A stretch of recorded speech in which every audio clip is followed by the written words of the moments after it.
Estaba pensando en estos días la importancia y lo trascendental que es cuando Dios irrumpe en nuestras vidas.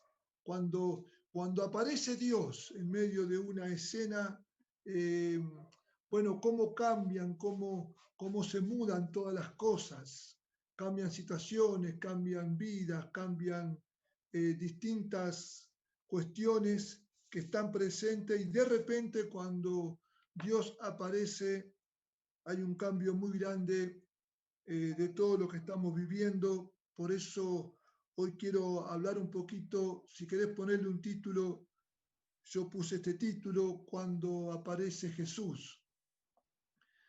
Y haciendo memoria de esto, vino a mi mente una palabra que recibí allá por el año, hace unos 4 años. Yo estaba de viaje y en un momento, me acuerdo, estaba orando, pude apartarme un poco de las actividades y, y vino una palabra con este espíritu que algunos cristianos viven en un estado de resignación. Y cuando vino esto, bueno, obviamente yo pregunté al Señor un poco más ampliado a qué se refería y entendí que no era mención digamos, a que estaban en pecado, que estaban quejándose, sino que parecería que hay momentos de la vida del discípulo que nos resignamos y vemos la vida como la acción de pasar etapas. Entonces, algunos dicen, bueno, aquí estoy en esta etapa de estudio, otros pueden decir, y es un momento de trabajo muy duro, hay que enfocarse al trabajo. Otros dicen, bueno, estamos en la etapa de criar los hijos, entonces esto nos está acá llevando todo el tiempo. Y todo esto que yo estoy diciendo y cualquier otra situación que ustedes pueden enfocar, es lícito, es lícito. Y sí, en la vida de las personas hay momentos que hay que dedicarse fuerte al estudio, después viene aquellos que forman matrimonio, bueno, hay los primeros años, fuerte trabajo, consolidación de muchas cosas, consolidación de lo material, consolidación de lo emocional, consolidación del hogar, consolidación en lo espiritual. Bueno, después vienen los hijos. Ahora, yo lo que he notado cuando vino esta palabra en aquel momento es este acto de resignación, como diciendo, bueno, mira, ahora estoy en esto y esto me ha absorbido. Nosotros tenemos que entender que nuestra estadía en la tierra es para cumplir y colaborar con el propósito eterno.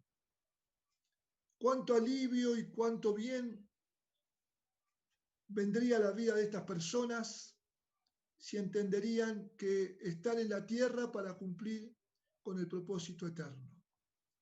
Damos gracias a Dios por las distintas etapas, pero es fundamental para no caer en esta vida de resignación, porque después, si seguimos así, bueno, después nos resignamos porque ya somos grandes, entonces, bueno, ahora tenemos que estar sumidos en nuestra adultez y vejez.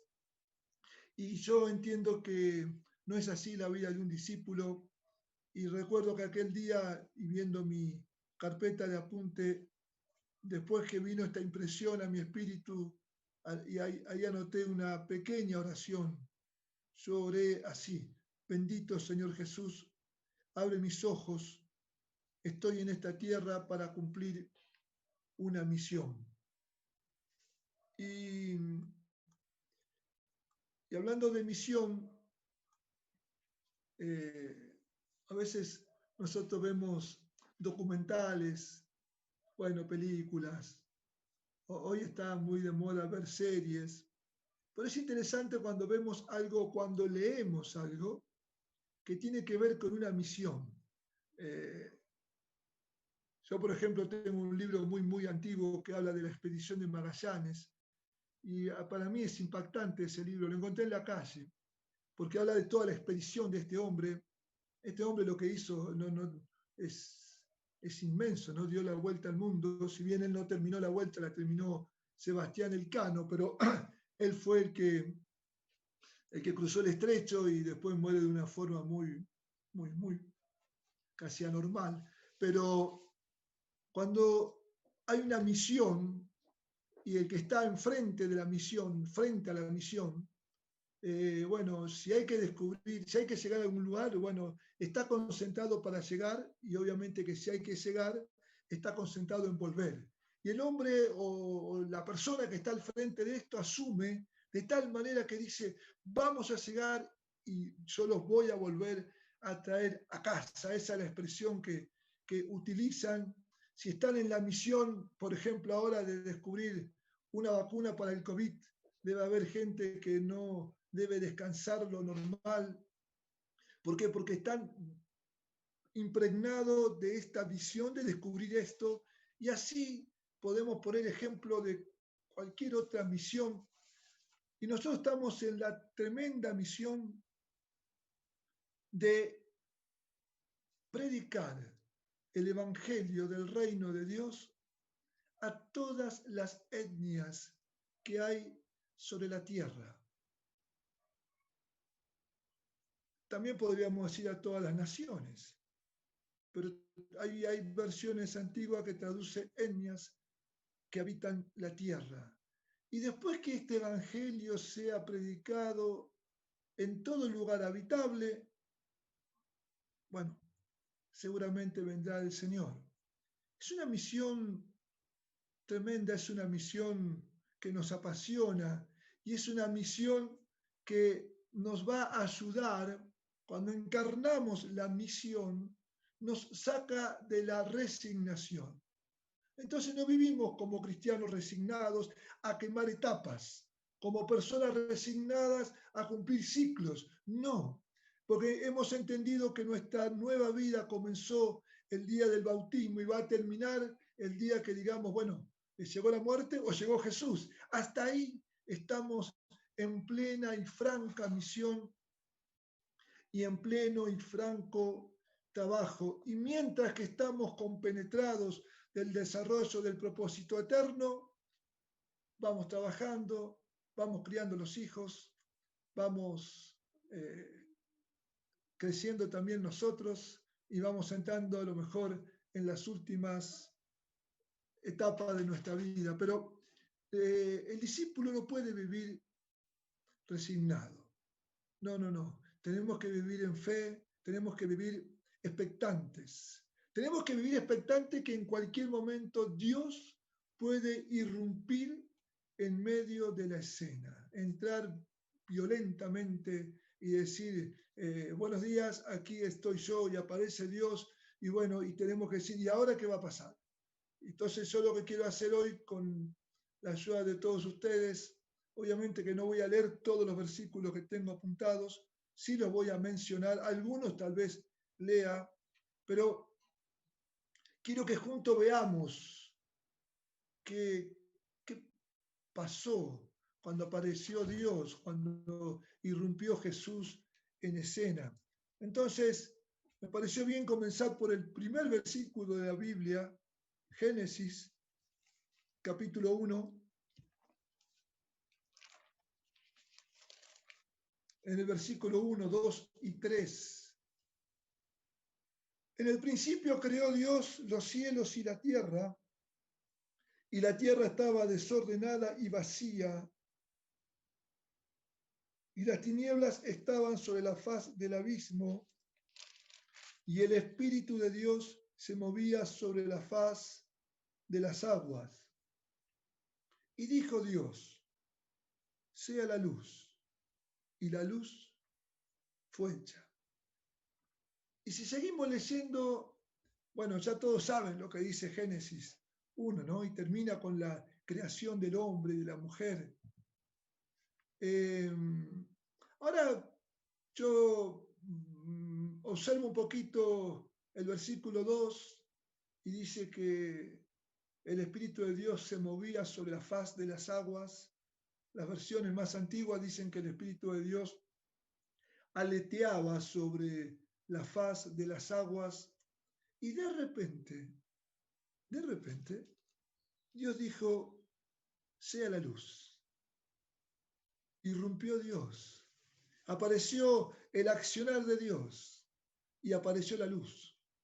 Después sigue un montón de cosas y se conforma esta tierra como la conocemos y vemos que cada vez que Dios decía algo, algo ocurría. Entonces cuando Dios irrumpe, ocurren cosas. En Juan capítulo 1,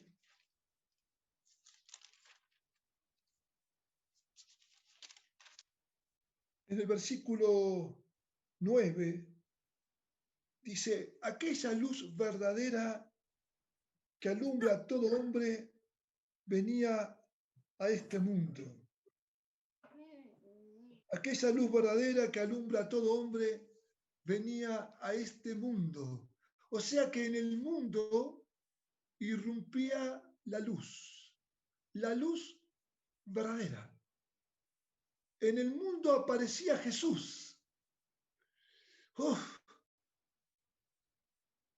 todo estaba en tinieblas. El apóstol Pablo años después dice que él mismo era, que nosotros mismos éramos tinieblas viviendo en tinieblas. Y apareció la luz. Apareció la luz. Y la luz irrumpió en la historia de la humanidad. Y dice que algunos amaron la luz y la aceptaron, y otros dice que rechazaron la luz, amaron las tinieblas. Ahora, en aquellos que entró la luz, luego Jesús declaró y dijo, vosotros sois la luz del mundo. Impresionante. Apareció la luz, apareció Jesús. Y cuando leemos los evangelios, en las primeras páginas, ahí en los primeros capítulos de Lucas, estaba Juan Bautista en el Jordán, bautizando a todo aquel que quería ser bautizado, que se arrepentía de sus pecados. Y apareció, entre los que se bautizaban, apareció Jesús. Y ahí hay una conversación entre Juan y Jesús. Pero a fin de cuentas Jesús le dice, tenés que bautizarme. Y lo bautizó.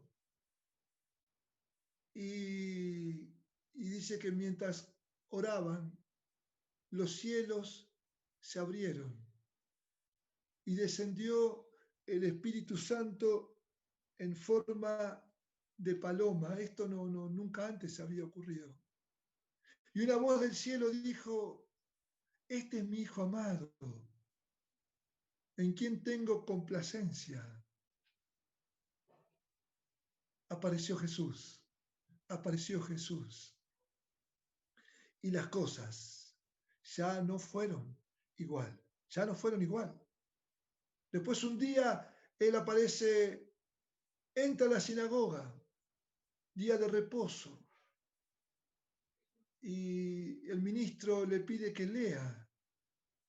Y él comienza, toma el rollo de Isaías, lo que nosotros hoy tenemos ahí agendado como capítulo 61. Y él lee las escrituras y dice, esta palabra hoy se ha cumplido en medio de ustedes. Se armó un revuelo. Nunca antes nadie había dicho, esta profecía hoy se ha cumplido. Y ahí hablaba del Mesías. Dice, esto se cumplió. Bueno, y algunos decían, amén, es así, otros dijeron que no, y casi al Señor lo tiran por el barranco, ¿no? Apareció Jesús. Anoté, estas son las primeras apariciones. Lucas capítulo 5. Todos los textos que vamos a ver son muy conocidos. Y de paso digo, no, creo que le doy a los padres buen material para hacer culto familiar. Lucas capítulo 5, desde el versículo 1 al 10. Es interesante lo que ocurre acá. Mucha gente seguía a Jesús. Él ve 2 barcas que estaban ahí atadas en la orilla de la costa. Se sube a la barca de Simón Pedro, le dice que la deje correr un poco para adentro, y desde la barca Jesús le hablaba a la gente. Y Simón y los colegas de él, pescadores, estaban lavando las redes porque la pesca se hace de noche y de mañana temprano se lavan las redes. Y después que Jesús predicó, le dice, Simón, vamos a entrar mar adentro. Le dice, boga mar adentro.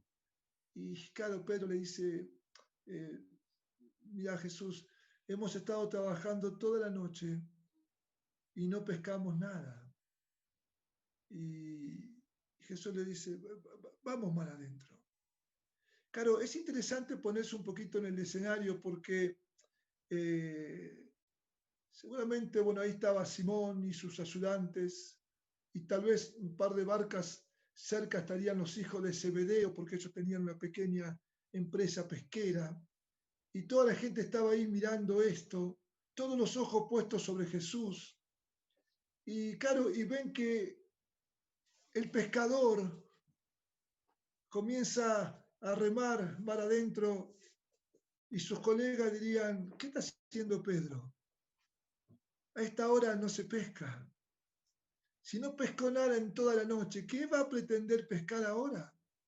Aparte, ¿en qué cabeza cabe que un pescador diestro como era Simón le haga caso a un carpintero? Porque Jesús, su oficio era carpintero, nada que ver con la pesca. Él estaba acostumbrado al cepillo, al metro, a los clavos, al martillo, a la madera. Ese era su trabajo. Pero ahora estaba el carpintero dándole instrucciones al gran pescador. Y el pescador dice, bueno, vamos. ¿Qué va a hacer? Aunque todos se rían de mí, vamos ahí. Y ustedes saben cómo termina esta historia, ¿no? Tiran las redes y Pedro se quedó asombrado. Tuvo una de las pescas más grandes de su vida y tuvo el encuentro más impactante de su vida. Y le dijo, apártate de mí, yo soy hombre pecador. Y el carpintero le dice, sígueme, te voy a hacer pescador de hombre. Apareció Jesús. Apareció Jesús. Cuando Jesús aparece, por más que vos seas el especialista, por ejemplo, supongamos, en economía, en administración y en finanzas, y aparece el maestro, y el maestro dice, hacé así con el dinero. Hacele caso al maestro, porque él irrumpe en escena y todo puede cambiar. Juan capítulo 4,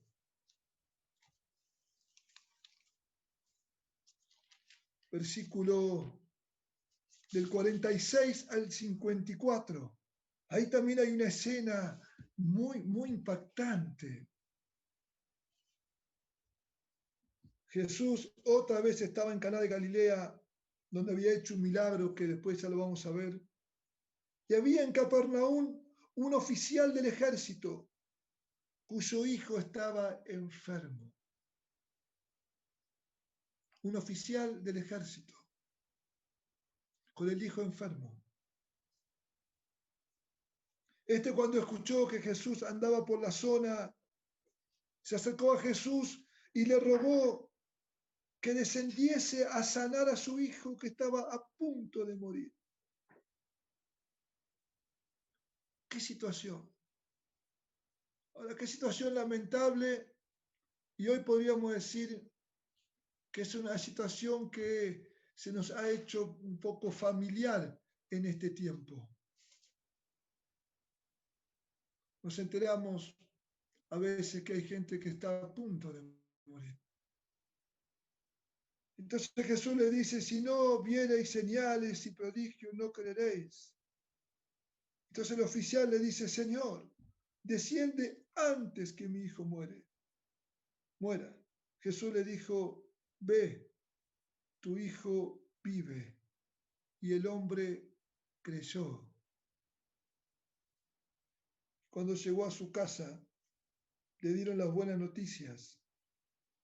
Entonces el oficial preguntó, ¿a qué hora comenzó a estar mejor? ¿A qué hora empezó a tener síntomas de mejoría? Y le dijeron, ayer a las 7 le dejó la fiebre. A las 7, si es a las 7 de la tarde, es raro, ¿eh? Porque a la tardecita, no sé por qué, un día leí el informe, pero a la tardecita la fiebre sube cuando estamos enfermos. Y a las 7 dice que le dejó la fiebre. Y el oficial se dio cuenta que a esa hora fue cuando Jesús le dijo, anda que tu hijo vive. Apareció Jesús, se sanó el enfermo. Y no sabemos qué habrá pasado en la casa del oficial.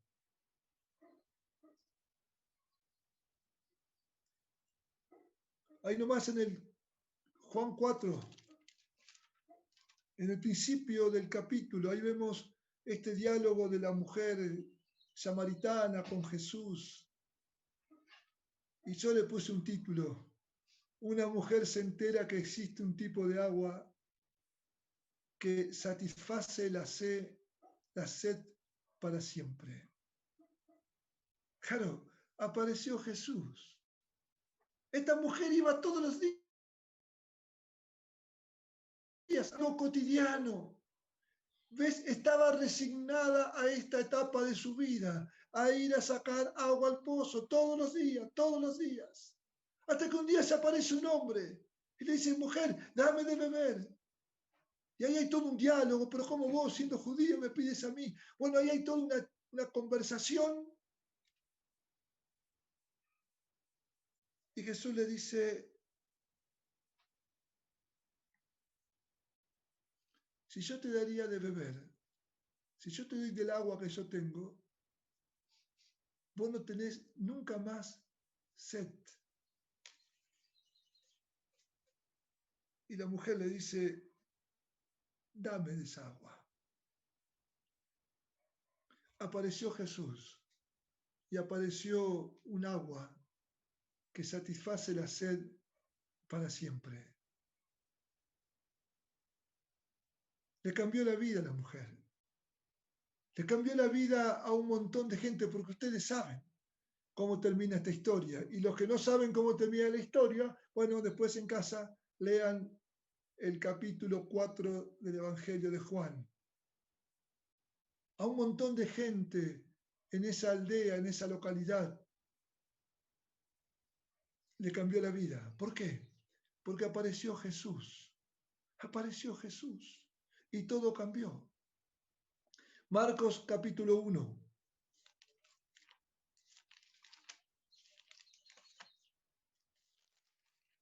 Versículo 40.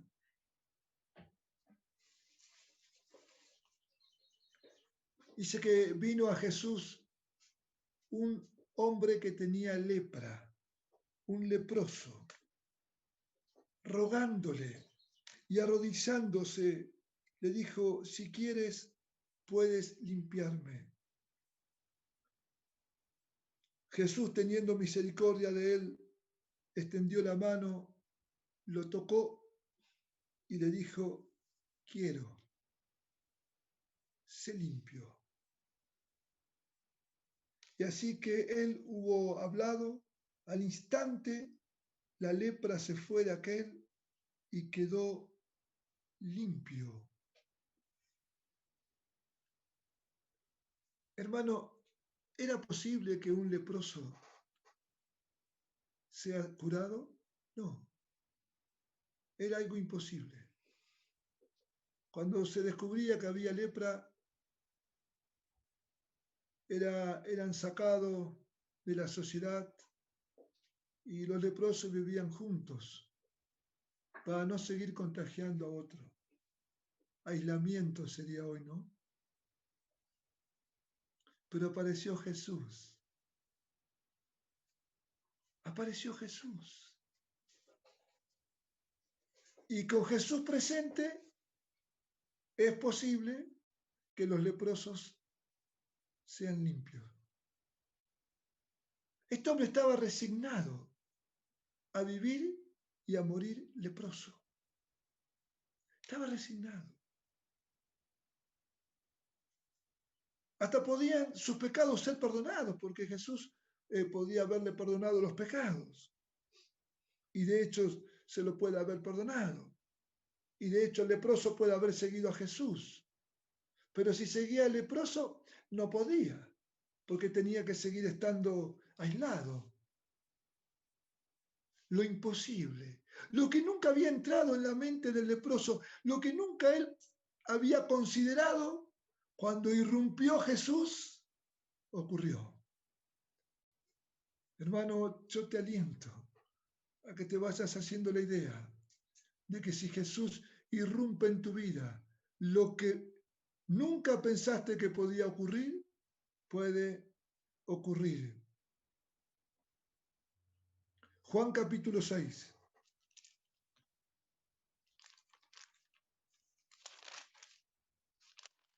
Versículo 1 al 14.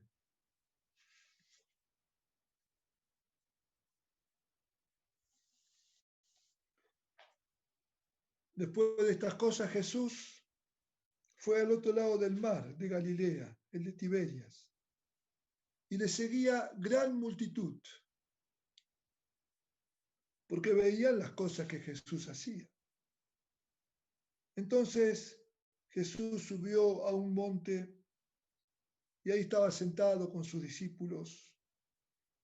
Cuando Jesús alzó los ojos y miró y vio a toda esta multitud, le preguntó a uno de sus discípulos, a Felipe, Felipe, ¿de dónde compraremos pan para que coman todos estos? Felipe hizo que dio la misma respuesta que daría yo. Estoy casi seguro. Algunos alcanzo a ver acá en la pantalla y justo lo de Manuel y sé que daría la misma respuesta. Ignacio también, porque somos parecidos. Entonces, ¿qué hizo Felipe? Trató de más o menos un número de cantidad de gente y le dice, maestro, más o menos harían falta 200 denarios de pan. Y me quedo corto, no alcanza. Por lo que vemos en otro relato, los obreros ganaban 1 denario por día. O sea que era casi el trabajo de un jornalero, de un trabajador de casi un año, ¿no? 200 días. O sea, Felipe hizo una cuenta, está bien. Yo hubiese hecho lo mismo. Emanuel creo que hubiese hecho lo mismo. Ignacio también hubiese hecho lo mismo. Estoy casi seguro. ¿Por qué? Porque, claro, el maestro pregunta, ¿qué estiman? ¿Cómo hacemos? Y bueno, mirá, así, a vuelo de pájaro, estoy viendo que acá hay más de 4.000, 5.000 hombres, o sea que hace faltan tantas galletas y más o menos 200 denarios. Ahora había otro discípulo, Andrés, el hermano de Pedro. Y Andrés dice, maestro, discúlpame, perdón que me meta en la charla con Felipe, pero Mira, acá hay un muchacho que tiene 5 panes y 2 peces. Maestro, esto es todo lo que hay. Y saben que estoy justo viendo la pantalla y la verdad que Juan Salazar puede haber dicho eso. Porque Juan es como un niño. Él cree lo que Jesús dice. Y lo digo porque conozco su vida desde el día que se convirtió. Él cree. Y como tantos otros creen, ¿no? Pero la fe de Juan es así, es sencilla. Así que, bueno, mientras que estamos Emma, Ignacio y yo sacando cuentas, aparece Juan y dice, esto es todo lo que hay. Hay 5 panes y 2 peces. Pero ¿qué hacemos con esto para tantos? No alcanza, Señor. El Señor dice, decirle a la gente que se recuesten, que se sienten, que se posen, que esperen. Y ahí irrumpe Jesús. Él toma el pan, toma la canastita de un niño, de un joven, de una persona, 5 panes, y los bendice. Y dice, repartan.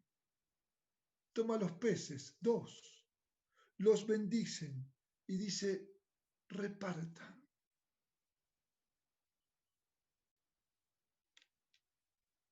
Me gusta ver la película Jesús, la que está basada en Lucas. La vi tantas veces con mi esposa y con mis 2 hijas, que creo que la hemos aprendido de memoria. Y en esta situación los discípulos gritan y dicen, milagro, milagro, milagro. Claro, porque ven que de los 5 panes comienzan a brotar panes y no terminan nunca de salir panes. Y después que todos comen, el Señor dice, discípulos, por favor, recojan lo que ha sobrado, así no desperdiciamos nada. Y se ve que cada discípulo tenía una canasta, porque dice que no es casualidad que justo juntaron 12 canastas. Qué bárbaro. Yo estoy seguro, yo estoy convencido que en estos meses de cuarentena, en aquellos que han confiado en Dios, que no se resignaron a vivir la cuarentena como una etapa, sino que dijeron, Señor, mientras que yo cumplo con tu propósito eterno, predico el Evangelio, hago discípulos, satisfago la necesidad de los necesitados, mientras que cumplo con tu propósito eterno, tengo comunión, estoy con los hermanos, vivo la cuarentena.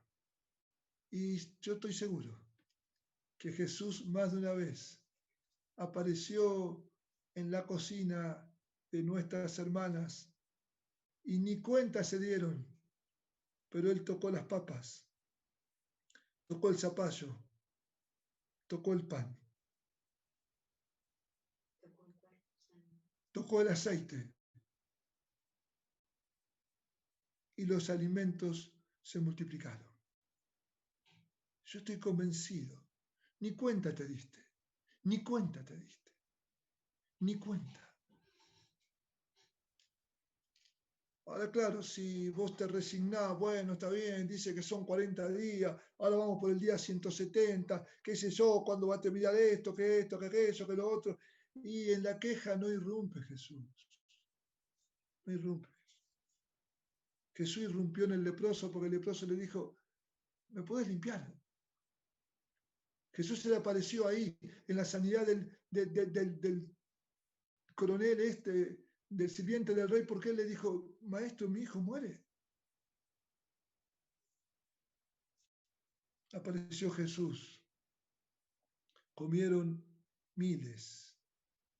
Obviamente lo que Felipe hizo está bien, ¿eh?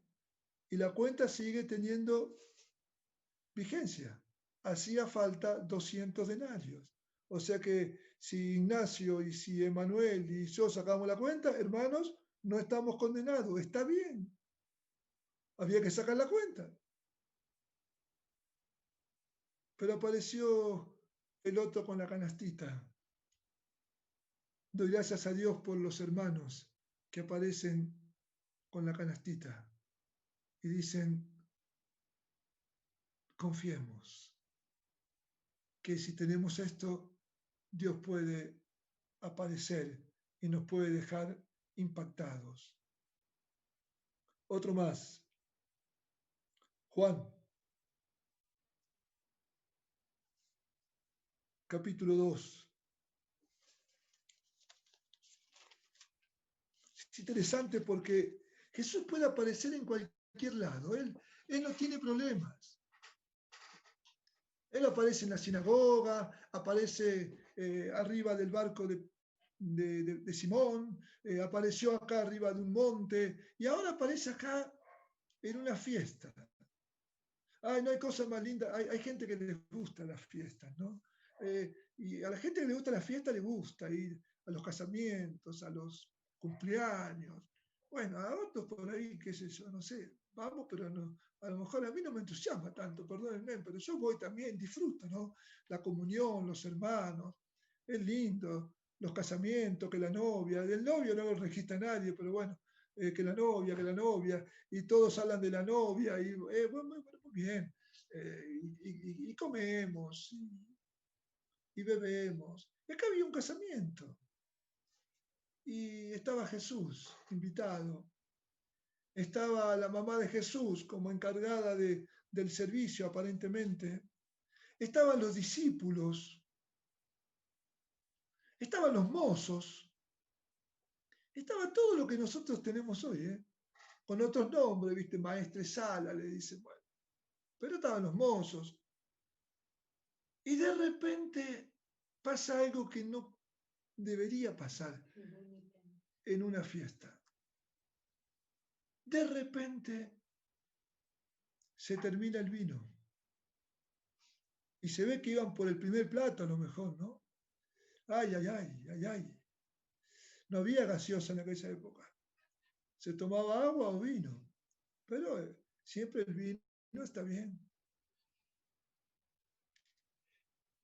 Y María, claro, por eso los comentaristas dicen que María estaba ahí como relacionada con el servicio, porque María toma esta necesidad y le dice al hijo, Jesús, no tienen vino. Bueno, Jesús le responde un poco medio raro, ¿no? ¿Qué tienes conmigo, mujer? Aún no ha venido mi hora. Bueno, no es ahora para analizar esta respuesta, pero la madre, conociéndolo al hijo y sabiendo quién estaba ahí, le dice a los que estaban sirviendo, por favor, háganle caso a Jesús. Porque la madre sabía que ante una petición de ella, Jesús, por más que no había llegado la hora, bueno, algo iba a hacer. Y Jesús le dice, llenen todas estas tinajas con agua. A ver, si yo hubiera estado ahí, le hubiese dicho, mira, Jesús, acá lo que sobra es agua, lo que falta es vino. Agua sobra, tengo agua para hacer sopa, pero falta vino, acá falta vino. Bueno, pero gracias a Dios yo no estaba ahí. Entonces, esta gente se ve que fue más obediente que yo, llenó de agua, varios litros de agua. Y después Jesús le dice, ¿ya están llenas? Sí, ya están llenas. Bueno, bien, sacad ahora y llevadle que lo pruebe. Bueno, también lo tengo en pantalla, no sé por qué coincide que tengo justo en pantalla las personas que tengo que tener. Que lo pruebe Adrián. Que lo pruebe Adrián, el chef, el que está encargado de todo el servicio. ¿Sabe qué? Adrián estaba a horno y si nos quedamos sin vino. Era el casamiento de Roberto. Dice, Robert, ¿cómo te va a quedar sin vino? En el casamiento no puede faltar el vino. Y le llevan a Adrián. Y Adrián prueba.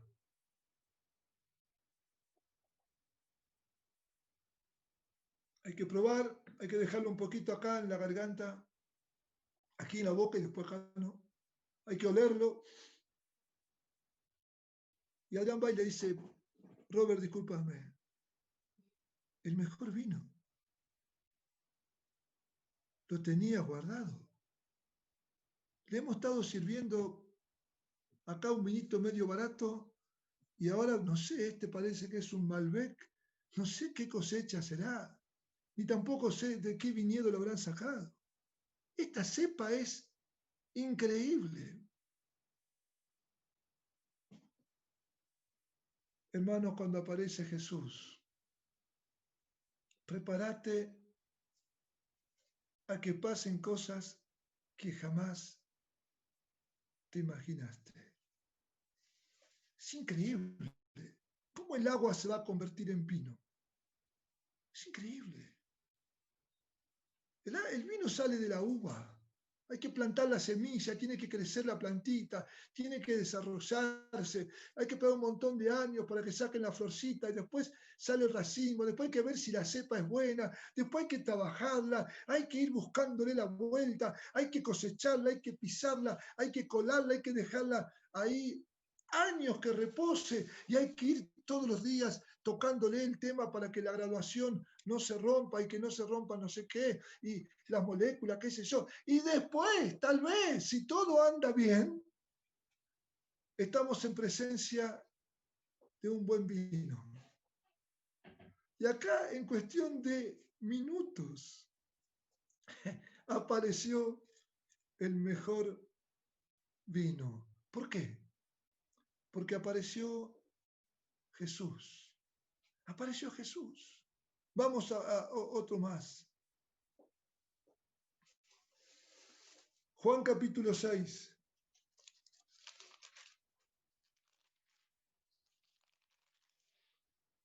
Versículo 15.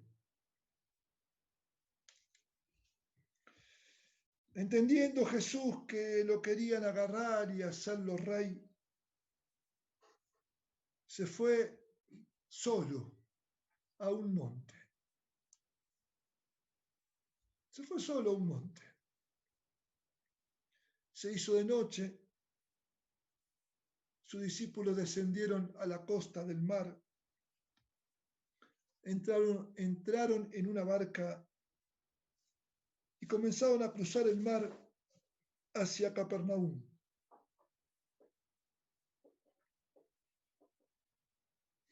Estaba oscuro y Jesús no había venido junto con ellos. Jesús se quedó sin barco, habiendo una barca, no había dos. Entonces el Señor, había un poco de viento, un poco de tormenta, el mar estaba un poco agitado, los discípulos un poco nerviosos, y de repente ven a algo que se acercaba caminando. Y dijeron, un fantasma. ¿Qué es esto? Vieron que siempre hubo muchas, eh,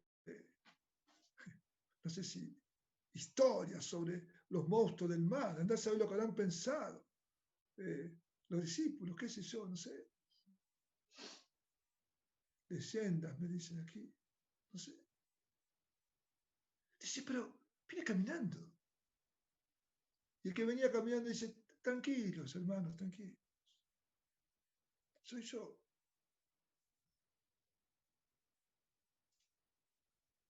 Y claro, y ahí está nuestro amigo, ¿no? Nuestro gran apóstol, Simón Pedro. Oh, maestro.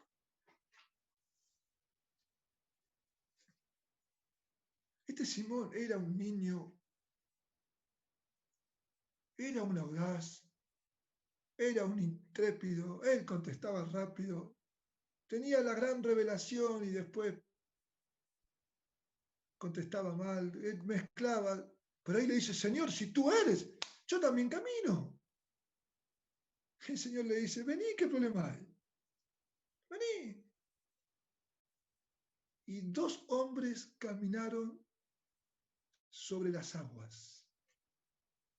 Cuando aparece Jesús, se rompió la ley de la gravedad. Es imposible caminar sobre las aguas. Caminaron, está bien, después Pedro, bueno, se dio cuenta que estaba sobre el agua, que se mojaba, que las olas, que el viento y que todo esto y la tormenta, y bueno, y quitó los ojos de Jesús y se hundió. Pero Jesús lo agarró. Pero caminaron sobre las aguas. Hermano mío, si vos te resignás a vivir etapas, siempre vas a caminar sobre la tierra, nunca vas a caminar sobre las aguas. Caminar sobre las aguas es el andar sobrenatural, es el andar en el espíritu, es el creer que con la comida de uno comen 4, es el creer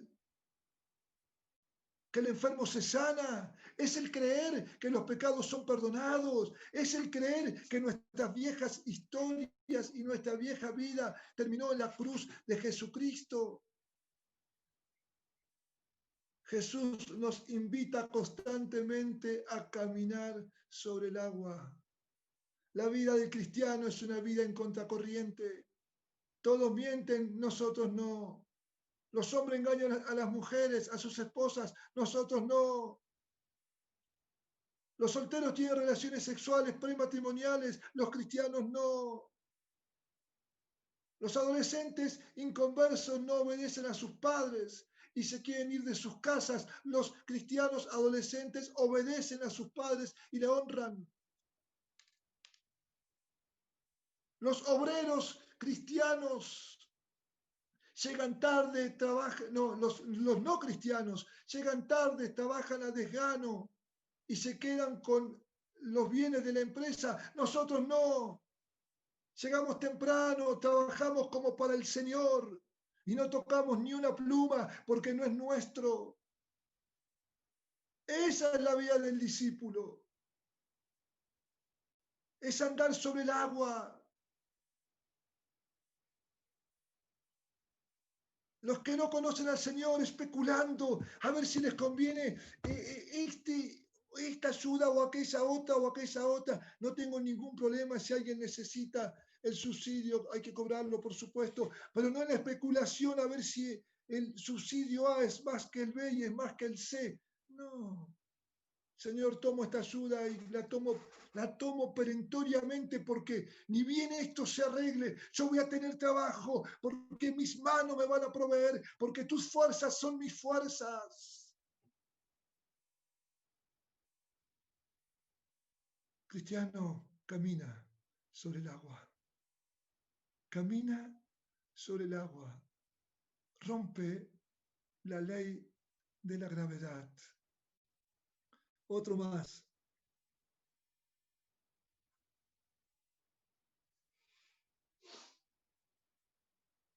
Denme un segundo. Marcos, capítulo 1, versículo 23.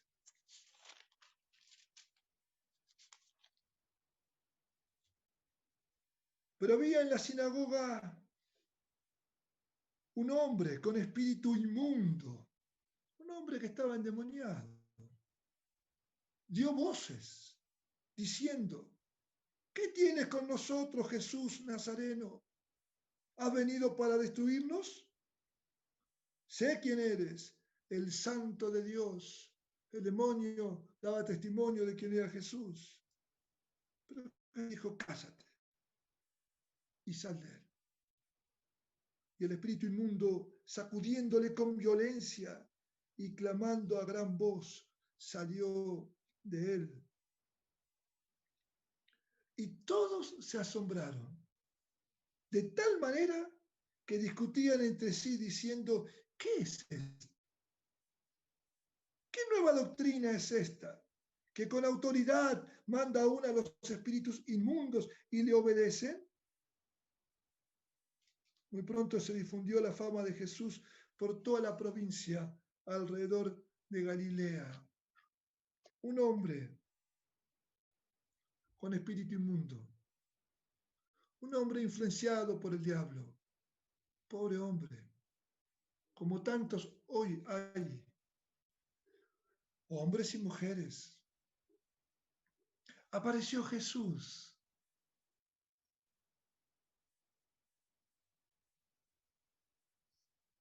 Jesús le dice al demonio, cállate,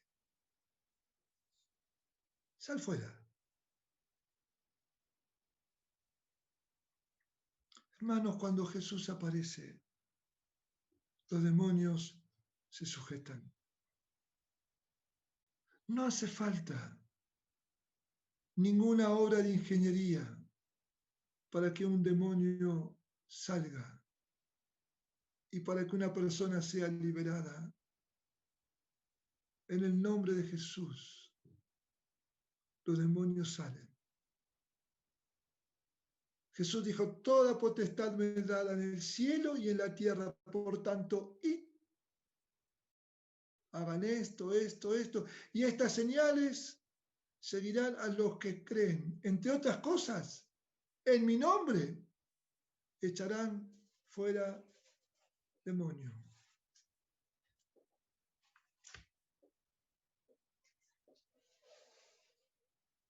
A veces nos enteramos de cosas tan raras y encima no tienen ningún resultado. Queridos, en el nombre de Jesús hay liberación. En el nombre de Jesús, los demonios huyen. No hace falta preguntar tanto, ni cuántos son, ni cuánto pesan, ni cuánto. No. En el nombre de Jesús. Y aparece Jesús.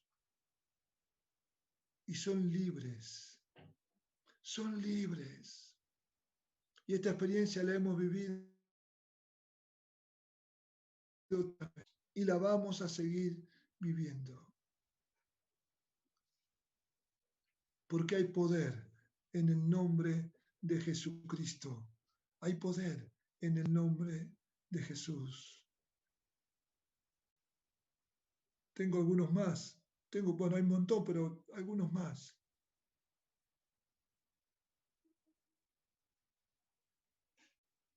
Lucas capítulo 11, versículo 1.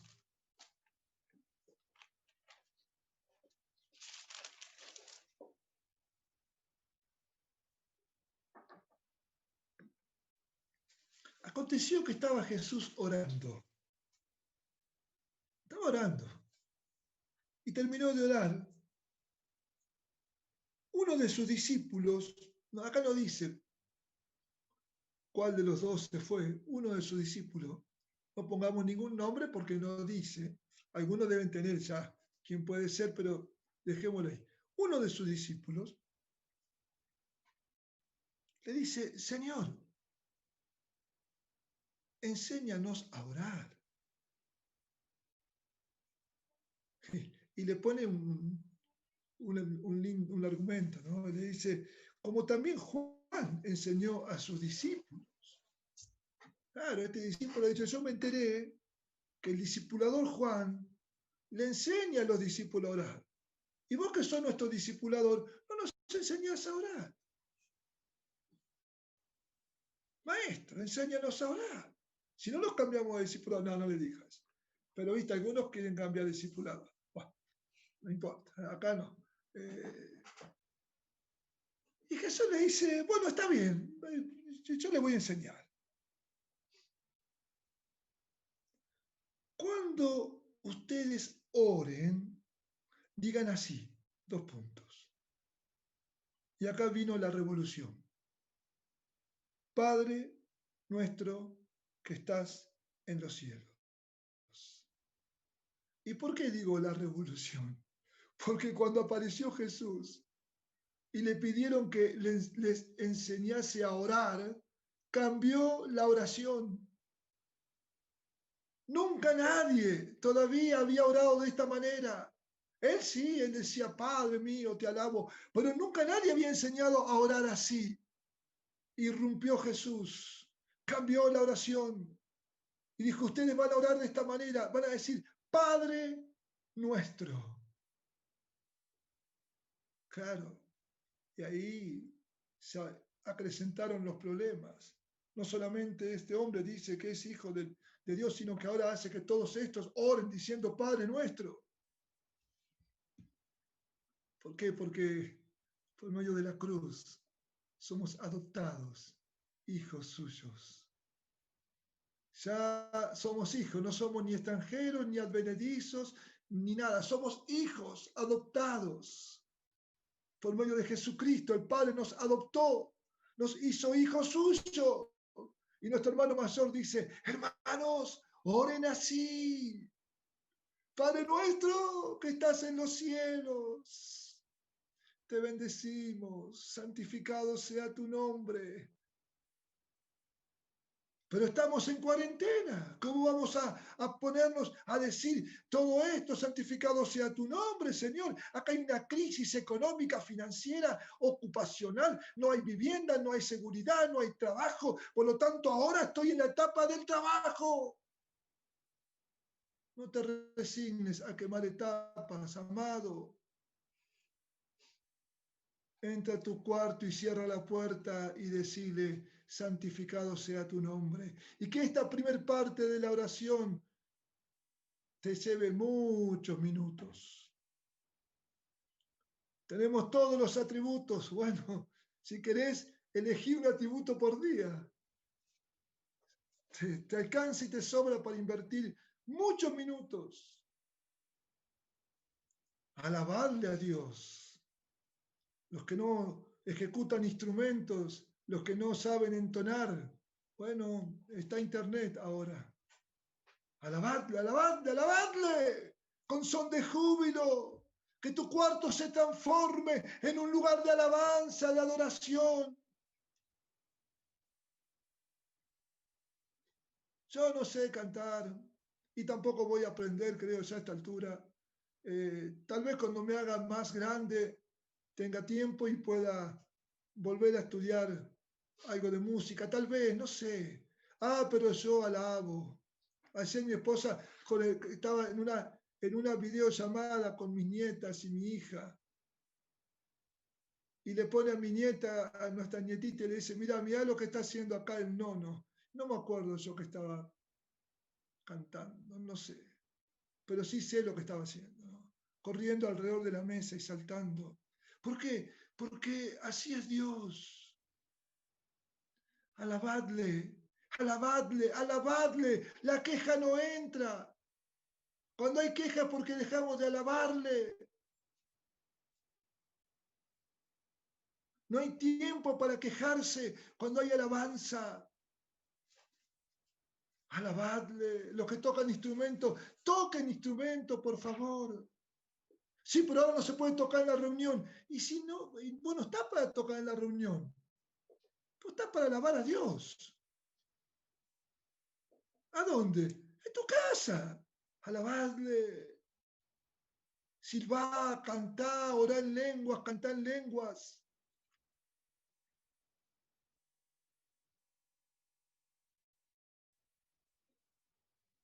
Señor, enséñanos a orar. Cambió la forma de orar. Y después que lo santifiquen al Padre, dice, ahí digan, venga tu reino, hágase tu voluntad. Venga tu reino, Señor. Cambia mi paradigma, cambia mi mente, Señor, déjame que deje de pensar si el dólar vale 140, 150, 108, 75, qué sé yo, cuánto vale. La verdad, ya ni sabemos cuánto vale. Señor, venga tu reino, venga tu reino. ¿Por qué? Hágase tu voluntad, porque Él dijo que si nosotros somos obedientes en dar a Dios lo que es de Dios, Él abre las puertas de los cielos y hace sobreabundar sobre sus hijos toda clase de bendición material. Entonces, si vale 100, lo pagaremos 100. Si vale 150, 150. Y si vale 200, 200. Señor, pero yo soy obediente en lo que me dijiste.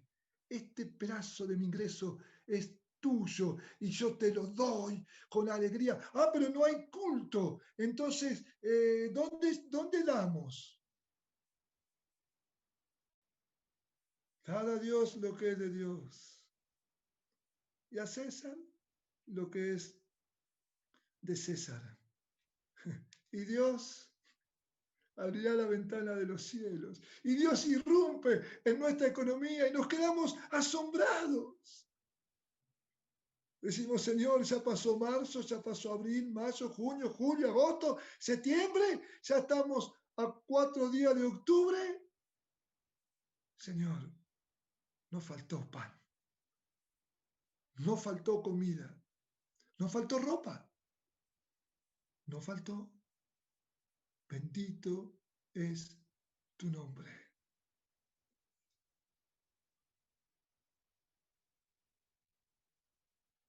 Tengo otra más, pero te la digo y después esa la ves vos en tu casa. En Juan capítulo 3, ahí irrumpe Jesús. Irrumpe Jesús y cambia todo también. Bueno, te lo digo ya que está. Total, todos conocen el texto. Aparece Jesús y aparece algo innovador. Porque Jesús habla de 2 nacimientos. Hasta ahí la gente solamente sabía de un nacimiento. Claro, entonces, o sea, es necesario nacer de nuevo, claro, este hombre Nicodemo, un hombre capacitado, preparado, un hombre culto.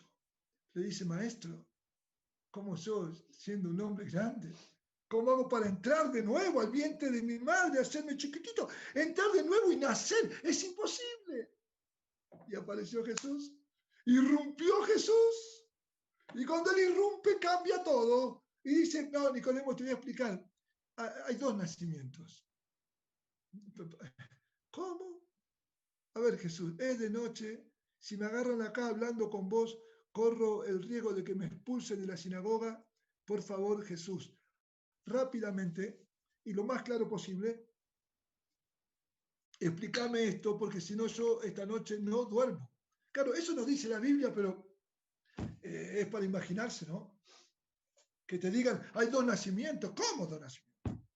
Soy un hombre grande y he visto nacer y he visto ya morir gente. ¿Qué me venía a hablar de 2 nacimientos, Jesús? Claro, está el nacimiento según la carne y la sangre, fruto de la concepción vía sexual, nace con dolores de parto, y está el otro nacimiento, el espiritual, que es el nacimiento del espíritu, por medio del arrepentimiento y el bautismo. Maestro, nunca escuché hablar de esto. Y no te admires que te digo que es necesario nacer de nuevo. Ahora, hermanos, ¿se dan cuenta que cuando Jesús aparece, cambia todo? Cambia todo. Cambia todo. Entonces, es raro vivir una vida resignada si Jesús está con nosotros. No te resignes a vivir etapas, a quemar etapas. Hay que quemarlas. Obviamente las etapas están, pero con Jesús. Con Jesús ocurren cosas. Con Jesús no te aburrís. Por eso nunca le permitimos a nuestras hijas la palabra aburrimiento, porque con Jesús no hay aburrimiento. Descubrilo a Jesús.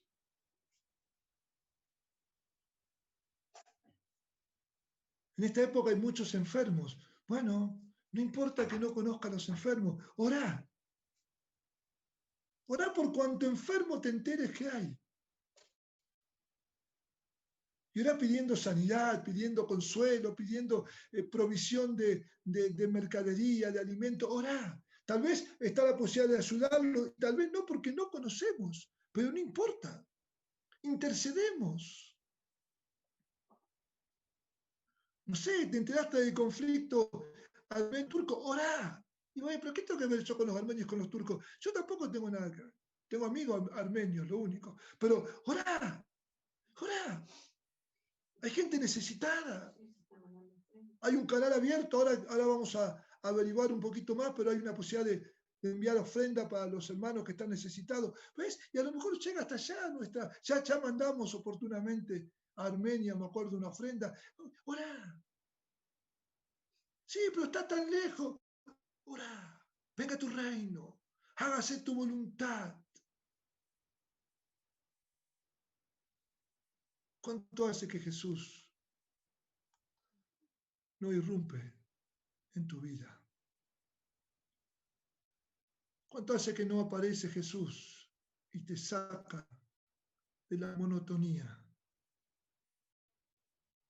¿Cuánto hace que caíste en una vida ritual?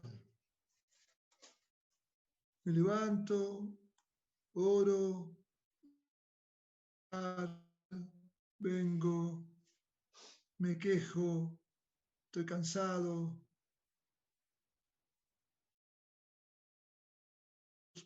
Al otro día me levanto, de vuelta, vuelvo, me quejo, estoy cansado, vuelvo a decir que son injustos.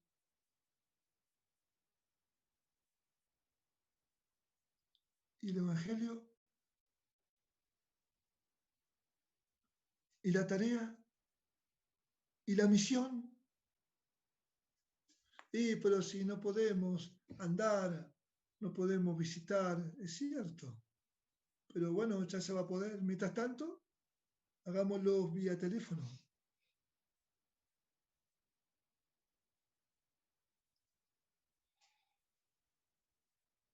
Cuando aparece Jesús, las cosas cambian. Y como ya no queda tiempo, habría que hablar justamente de la misión nuestra, porque cuando nosotros aparecemos con nosotros, tendría que aparecer Jesús. Y la cosa tendría que cambiar.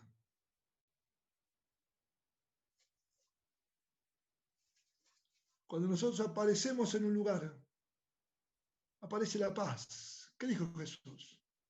Antes de entrar a la casa, saludar a la casa y tienes que decir paz sobre esta casa. Si hay un hijo de paz, la paz recae sobre él. Y si no, vuelve a nosotros. Si recae sobre el hijo de paz, ya el camino se abre. Aleluya. Somos portadores de buenas noticias. Somos portadores de paz, somos portadores de sanidad, somos portadores de bendición, porque donde vamos nosotros va Jesús. Ahora, si Jesús no irrumpió en tu vida y te ganó la queja, donde vamos nosotros va la queja, va la frustración, va el espíritu religioso, va el espíritu religioso. Nosotros no somos religiosos, somos discípulos, somos personas que hemos creído.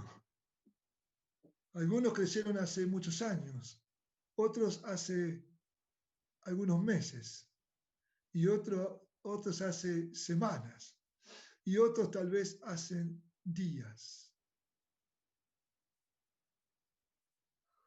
Y algunos creyeron a raíz de situaciones extremas. Estamos orando por una persona que está conectada y vivió una situación extrema hace unos días. Su mamá, contagiada de COVID, falleció y tiene otros familiares contagiados. Y él, a raíz de esta situación, se está acercando ¿Y yo qué le digo? Acércate. Acércate porque te estás acercando a Jesús, a la sangre de Cristo, al que perdona pecados, al que cambia la vida, al que cambia los objetivos, al que te da nueva vida. Acércate. Te estás acercando a aquel que te dijo, venid a mí todos los que estáis cargados y trabajados, que yo te haré descansar. Acércate, hermano, acércate, acércate. No te estás acercando a un sordo, a un ciego, ni a una estatua. Te estás acercando al Dios vivo, al que cambia las situaciones, al que irrumpe, al que cambia la tormenta en remanso, al que abrió el mar, al que prolongó un día casi 23 horas y 45 minutos, al que detuvo la sombra, hizo cosas maravillosas y las quiere seguir haciendo, pero tiene que encontrar un corazón que haya cabida para sus palabras. Porque si la palabra de Dios no encuentra cabida en nuestros corazones, el Espíritu Santo no tiene materia para trabajar. Tiene que encontrar un corazón donde la palabra entre. Pues estaba esta pregunta tan sencilla a veces de Jesús. ¿Crees que te puedo limpiar? Y claro que creo. Bueno, te limpio. ¿Crees que te puedo dar la vista? Sí, creo. Bueno, ve. Por eso la acción de Andrés. Maestro, tenemos unos panes y unos peces. Todo lo que hay. Todo lo que hay. Pero obviamente si Andrés presentó eso es porque él creía algo. Acá algo va a ocurrir. Y ocurrió. Aleluya.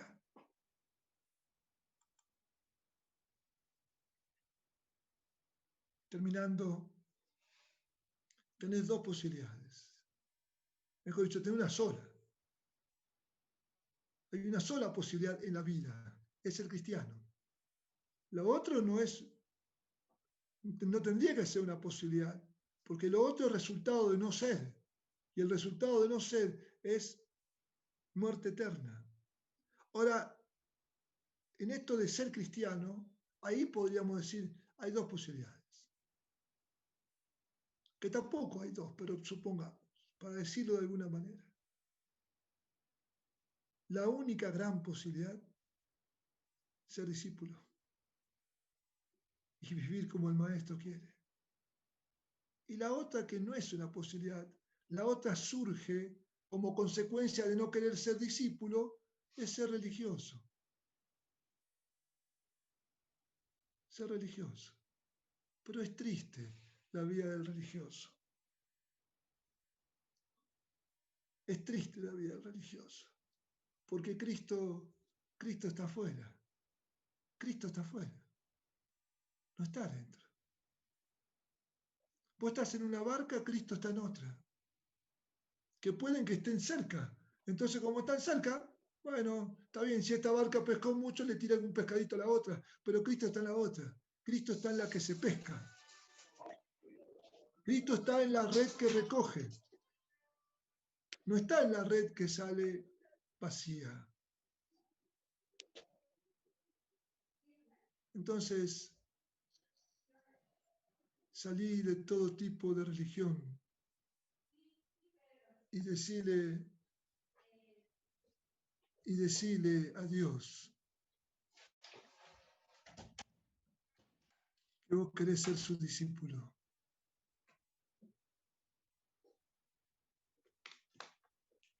Decirle al Señor, Señor, te quiero amar a vos más que a mis seres queridos y más que a mi propia vida. Primera condición para ser discípulo. Decirle, Señor, tomo la cruz y te sigo. Y me niego a mí mismo. Segunda condición. Señor, renuncio a todo lo que tengo. Tercera condición. Qué bárbaro que es Jesús. Ayer tuve una visión mientras que oraba. Ayer tuve una visión mientras oraba.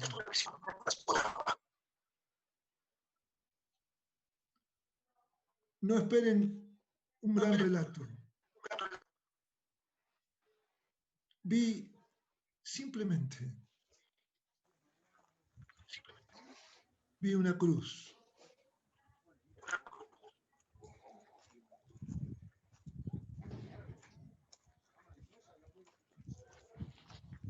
Vamos a esperar que se cierre ese micrófono.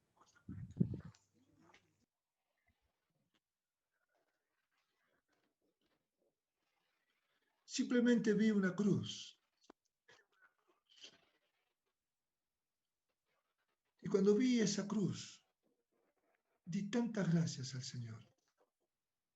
Porque me acordé de mi vida de religioso. Cuando yo era religioso, no veía la cruz.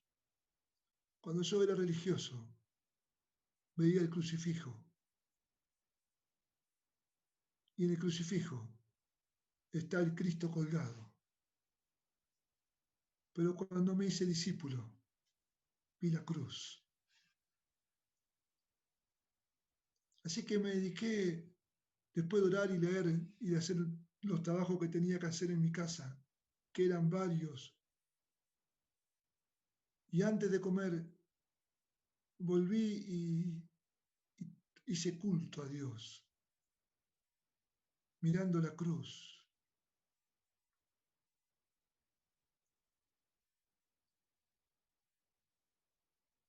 Alabé a Dios, primero con Marcos Vidal, la cruz.